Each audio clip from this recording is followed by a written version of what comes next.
guys, welcome back to our channel. So it's CWMC, convo with Mo CC, and as usual, anytime you see me on the screen, it's about Manchester United, it's about the Premier League.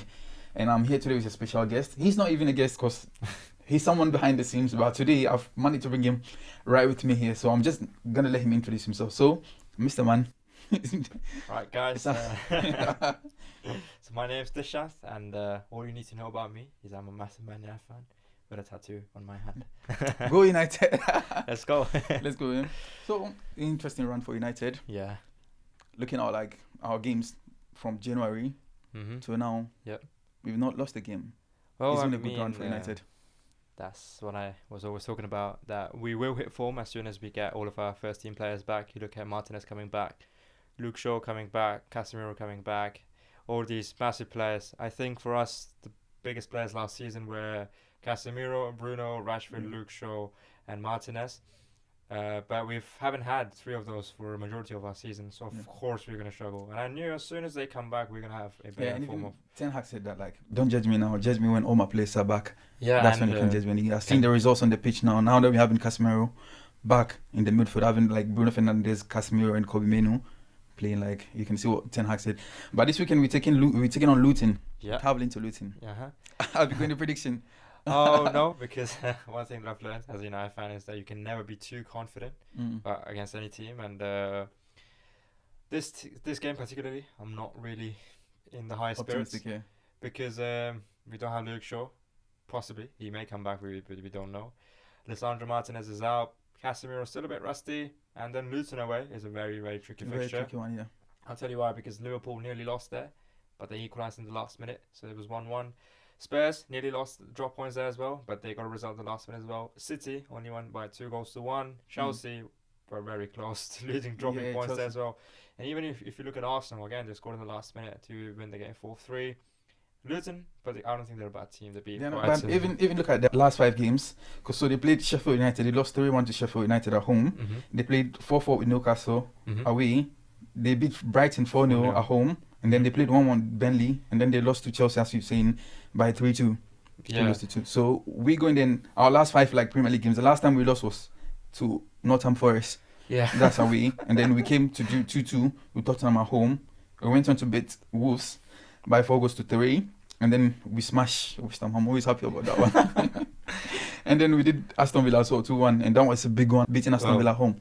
That's a big one as well. I mean, before we went into the game against Aston Villa, I always told everybody that today United can't afford to even draw. I think this has to be a game where we win. Otherwise, Spurs are going to be too far ahead of us, and Aston Villa are going to be still 8 points ahead of us. So it was absolutely essential that we got the 3 points against Villa. And as you mentioned on our trip here, there was also one of our first victories against the top 9 away in the Premier League, and that's Erik ten Hag. So that's another bad record gone. And I think against Luton, I think we will win. Yeah, so Luton are 17th on the table with 20 points, and we are 6th on the table with 41 points. 5 points away from Aston Villa, and then 6 points from Tottenham. Winning this game against Luton might just give us like a little bit of hopes on getting into the Champions League. Absolutely, and as Gary Neville said on his Sky Sports presentation after the game against Villa, that Man United now have winnable fixtures coming up, barring City. Yeah. So I think we can go on some sort of a run now and probably solidify our position to maybe get into the Champions League. And, even if we finish 5th, there is a chance that we may get Champions League because of coefficient point. I'm very sure that we can get into the Champions League. I'm very sure, because it's just like 6 points or 5 points between like Manchester United and Tottenham. Tottenham. So I'm very sure that we can get into the Champions League. If we maintain this form, if we don't have any more injuries coming up. I mean, I think one thing that Aston Villa might do is they might pull a Leicester City from 2019-2020, whereby Leicester City was so good, they were 3rd for most of the season, and they just dropped off, and then Man United finished 3rd after we signed Bruno Fernandes. And the same thing happens next season, whereby Leicester are supposed to get top 4, but again, they slip out. So I think Aston Villa are having their Leicester City syndrome this year. Maybe Aston Villa don't even get 6th or 5th. I think we can definitely go above Aston Villa, given... it's the big boys now. I think Aston Villa have had that time. But looking at Luton, they have some interesting players to look out for, especially when they're playing at home. Elijah Adebayo is one name that you can never skip when you're talking of Luton playing at home. Ross Barkley and Ross Townsend. Oh, yes. I mean, Ross Barkley probably is one of my players in contention for player of the season. The way Ross he's Barkley, just yeah. conducting the midfield in the Premier League, especially with a team like Luton, and coming from France, he played in the French league for so long, and then coming back to the Premier League and showing that he's still got that little bit. Ross Barkley has always been a really top good class player. midfielder. Like I've always admired him. Yeah. I think at Everton he was so good, but then I think moving to Chelsea is, But even we have some like former United players playing for Luton as well, that we might probably come against them. Mengi, Ted Mengi, and Chong as well. Tahith Chong, yes. And I had great hopes for Mengi, especially I remember when he went to loan to Derby under Wayne Rooney, and he said Terran Mengi is a very good player.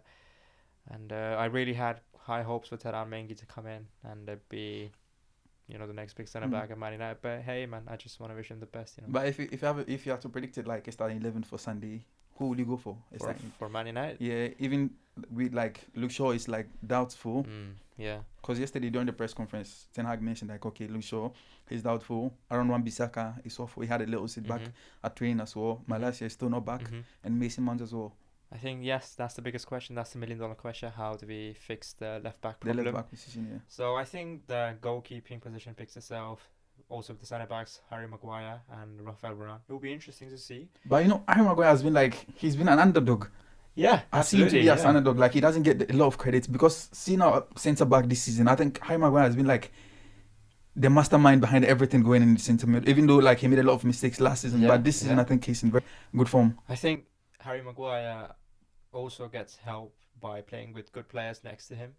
And again, the redemption that he's had, I'm giving him full credit. He won Player of the Month this season as well. Yeah, this season as well. So yeah, Harry Maguire, full respect to him. I had my doubts for him. I still do, actually. Yeah. But yeah, I think it will be interesting to see which centre back starts on the left and which centre back plays on the right. Lindelof was he played left back for a couple of minutes last week. Yeah. I just don't want to see a replay of that game. Yeah, and especially, with Luton at home, the biggest club in the country is going and playing them. And that pressure, looking at how small the stadium is, the fans, you feel like, okay, the fans, they're jumping on you with that kind. Well, I think at Man United, you need to get accustomed to being hated. That's what Sir Alex built this club for. He wanted everyone else to hate us so that we build that siege mentality and go against everybody. Yeah. But I don't know. I don't think we have the players to have that. But again, I think we're giving Luton too much credit. Too much, yeah. So if you have to predict like a starting 11 for Sunday, who will you go for? I think I'll go for Nana, Harry Maguire, Rafael Varane. I'll put Dalot on the right, and I'll put Dalot on the left, and I'll put Wadi Kambala on the right. Again, the midfield is an easy answer. Casemiro, Kobe Mainu, Bruno Fernandes. And I would never touch the front three because they're so good. Rashford. The golden era front three. Yeah. And I think they're starting to build a little bit of chemistry there. I still think Højlund suffers from a lot of underservice. Even in the games that he's scoring, I think he doesn't have more than 1 or 2 shots. No chances are being created for him. And all the goals that he's scoring, he's essentially creating them for himself. Yeah. And even this season, he's scored 6 goals. He managed to score 6 goals in Champions League, even though he was struggling to score a goal in the Premier League. But look, when he got his first goal in the Premier League, he can't stop scoring. Floodgates. He's got 5 goals now in the Premier League, 6 goals in Champions League, so 11 goals already, which makes him our top scorer. Yeah, it's the opposite. It's 5 goals in the Champions League and 6 goals in 6 games in the Premier League. In the Premier League, rather, yeah. Yeah, and he also has 2 assists to add on to that. But yeah, I think even if you look at the goals that he scored this season, in the Premier League especially, how many of them have been assists from our players? He's probably gotten a ball off a deflection, or he's a corner. So I think Højlund we're still yet to see the best of him. Yeah, he reminds me so much of Van Persie, having a striker, left-footed striker. There's a possibility that he can strike from anywhere just to get the ball in the net. He reminds me so much of Van Persie. He's so good, and Van Persie was here at Carrington to get his badges in. Yeah. Hopefully, maybe we can tempt him to give him the forwards coach job. But again, we have Benny McCarthy, who's done a fantastic job with our forwards last season, and I think we need to. And even this season, because I watched one of Højlund's interview that he gave Benny McCarthy a lot of accolades. And I think that's the problem with fans. We just always want a new shiny toy to come in and replace.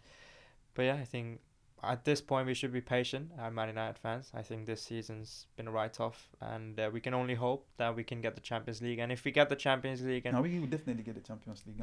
I like your confidence. I'm very sure that looking at our performance from January to date, I'm very sure about it. I think I'm not really I think this comes out as very arrogant, but I'm not really worried about Aston You Villa. have to be arrogant, bro. If it's United.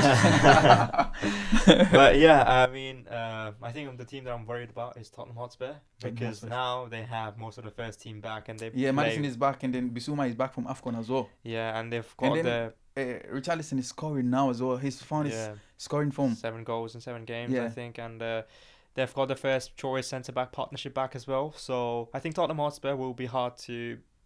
It will be hard for us to take that spot. Again, if we have all of our first team players back, which won't be happening because Martinez again is out for 2.5 months. That was sad. That was a sad moment, because I remember when he went off, like the stadium, like everyone was quiet, And everyone was quiet, like you could see it on his face as well. on his face. He It's knew. sad. He went off for, is it 2 months or 3 months? He went off. So first, when he got injured against Sevilla, he was out for the rest of the season. Yeah. And then he came back in pre-season. We brushed him back. And then I think it was in September that he went out. And now he was barely back in January, and he's out again. He's out again. So we can't blame him. I think he's been really unlucky. And for me, I think he probably is our most important player right now. Yeah. When he came back, and I love the partnership with him. They played a few minutes together with him and Harry Maguire. Yeah. But the formation, the transformation from the back, is very nice. Like you can see them to communicating with each other. Mm-hmm. You can see we have everything in line. Like the defense was very, very structured. Mm-hmm. Having Luke Shaw on the left, I'm talking about the West Ham game at Old Trafford. Having Luke Shaw on the left, having Dalot on the right, and then having Harry Maguire and Lisandro Martinez. Like it looks like a perfect, formidable backline. Well, I mean, I would like to disagree there, Mohammed. Really? Yeah, I think my first choice centre back partnership will still be Varane. Martinez. I mean, he's a World Cup winner, 4-time Champions League winner, but currently looking at his age, his performance, I think his performance has declined a little bit. That's what I think. I think even if of course, I agree that his performances may have deteriorated a bit. Looking at his days at Real Madrid, he's not up to that. No, of course. But he played the World Cup final last season. Yeah. And I mean, very nearly won that as well. He was really good that game. And the thing is, if you're talking about Harry Maguire or Rafael Varane, I am picking Varane, my friend. I'm picking Varane as well. But looking at currently, looking at Harry Maguire, bro, upon all that he went through, the cyberbully, full credit to him. From the media bullying, everyone bullying, but he managed to overcome that. That's mental health. 100%. To overcome that a lot of players have gone that lane that they've never come back. Look at Dele Alli. Look at even Jadon Sancho had that kind of issue, and they've not come back from that. But Harry Maguire has been able to overcome that kind of pressure, found his form again, and even last week he gave an assist last week in our game against Aston Villa as well. So again, he won the man of the match as well. And again, I'm not taking currently any credit away from him. But the thing is, this discussion is, at this point, doesn't really lead to anything because Martinez is out already. Yeah, Martinez is out already. Anyways, I think we both should be happy that both of our first choice centre backs will be playing in Maguire and Varane. Yeah, so Maguire and Varane. Let's hope, because Varane as well, he keeps on getting injured every now and then, because it's hard. I don't even remember the last time he had a full month or 2 months without having an injury. Every now and then. I think that was probably last season. Yeah, that was last season when him and Martinez were just probably for me they were really good and probably one of the best in the league as a duo. But yeah, I think it leads to when Martinez got injured, you could see the entire team and going and crowding him. So it just goes on to show the value that he has in the team. His teammates value him because they know that we don't have to worry about this guy; he can take care of himself. And then another hidden hero, Scott McTominay. Okay, yes. Scott McTominay is a very, very interesting topic. McTominay. I watched Mourinho's interview with Rio Ferdinand yesterday, and he was talking about... it was Scott McTominay's interview that he was talking about Jose Mourinho, that Mourinho gave him the chance to get into the first team, and then the confidence that Mourinho gave him anytime he's going to play for Scotland and that kind of thing. I said, yeah, the special one has managed, because he managed to see Scott McTominay. He saw the greatness in Scott McTominay, and he gave him that confidence. And Scott McTominay, I'm glad he was mentioned yesterday in the interview.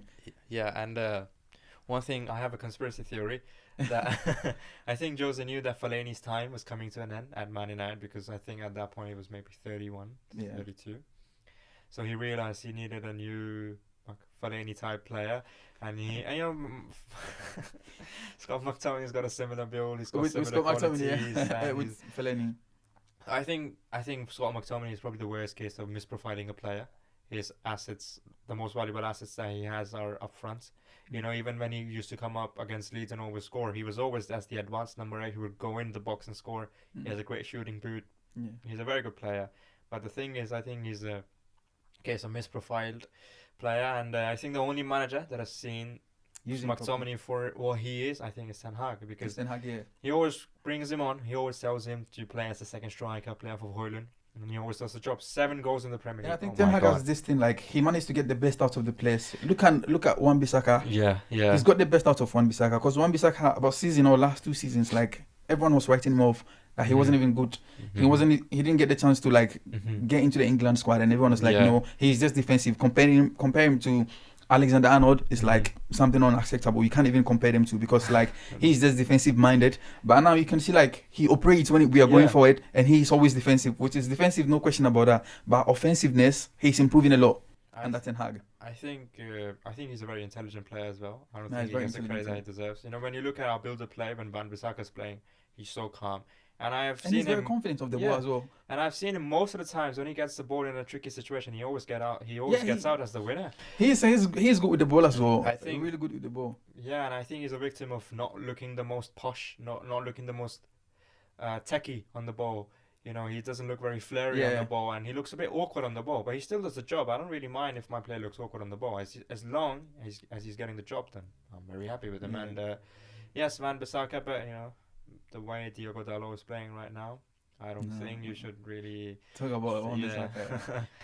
They all have like different style of play. Because if you look at Diogo Dalot, he's more offensive. Yeah. His defensive artwork is not that good compared to Wan Bissaka. And going forward, Dalot is more like he's more like, I don't know, he's exceptional in terms of like going forward other than Wan Bissaka. So they are like 2 different players in the same position but different style of play. But again, when you look at the last few games that Diogo Dalot has for Man United, he's been so good defensively as well. The way he was making those sliding tackles against, I think it was the West Ham, where he was constantly making those sliding tackles. The way he blocked Bowen's shots when he was nearly 1-on-1 and he saved Man United from conceding. If that goal goes in, we probably draw that game. But and that's thanks to Ten Hag as well. He blocks that shot. We instantly score in the next 2 minutes. And I think Diogo Dalot, I think he's been improving. He's improved as well. And everybody is seeing that improvement. Even when Cristiano Ronaldo left. Yeah, he talked said a lot about Diogo Dalot and Lisandro Martinez. So when oh my God, when Cristiano Ronaldo, when a player like Cristiano comes and says about you, like he's got something in him, you listen to him. Yeah, that's true. And then we look at Bruno Fernandes as well. His contribution to the team since he joined. Oh my God, I think Bruno changed my life. Has he been the best signing after Sir Alex Ferguson? There's no doubt about that question. I mean, that's absolutely spot on. I think he's been the best player we've signed after Sir Alex, and he's even our captain now. I think he's probably one of our most consistent players. And does he deserve the captaincy? Because like I've seen a lot of like people like backlash him when we were not performing. Like they always say like, okay, Bruno Fernandes is not doing his work properly. He doesn't deserve the captain now. This and that. Comparing like his performance since he joined the club, his role as a captain, has he lived to that expectation? The hype, has he lived to it? Of course, and I don't think anyone expected him to do what he did in his first 2-3 seasons when he joined Man United. And the decline that we have seen in Bruno Fernandes has also come when the team has declined as a unit. Even when you look last season, I think Bruno was really good when we were performing good. I think he is the heartbeat of the team. I think one player that every Man United player in that team would tell is Bruno Fernandes. That, oh yes, I would choose Bruno Fernandes. Again, the captain, he's the energy. Of course, he's got a few things that a lot of people don't like. The way he complains to the referees. Maybe people think he goes down too softly. But I love him. I think we need a player like that. I watched some of his clips at Sporting Lisbon. He was their captain, and he used to do like similar what he's doing at Man United. Complain to the referees, moan a lot anytime like there is a foul, like a free kick, he goes for the ball and that kind of thing. He's that same person. He's just like developing into like a different club, but with the same character. Yeah, and I don't understand this hate that Bruno Fernandes gets all the time. I don't think there are many players in world football who can do what Bruno Fernandes does. Of course, maybe sometimes he's a bit too erratic with the ball. I think it comes with being a United captain. Yeah, and again, man, we're the biggest club in the world. Even Harry Maguire got this backlash when he was United captain. And then now that he's dropped, the tension has moved to like from Harry Maguire to Bruno Fernandes now. Yeah, and I mean that should have been expected. You know, the weight that the shirt holds is I think heavier than any other club, because we get spoken about so much. I don't think any other club gets spoken about the way we do. We had a perfectly fine goal that we scored against Aston Villa, and even still on Sky Sports they're going and making a video about it that Casemiro was probably offside. This goal shouldn't have stood. I have never seen any type of treatment for any other club, and it's just I mean, we're the biggest club in the world.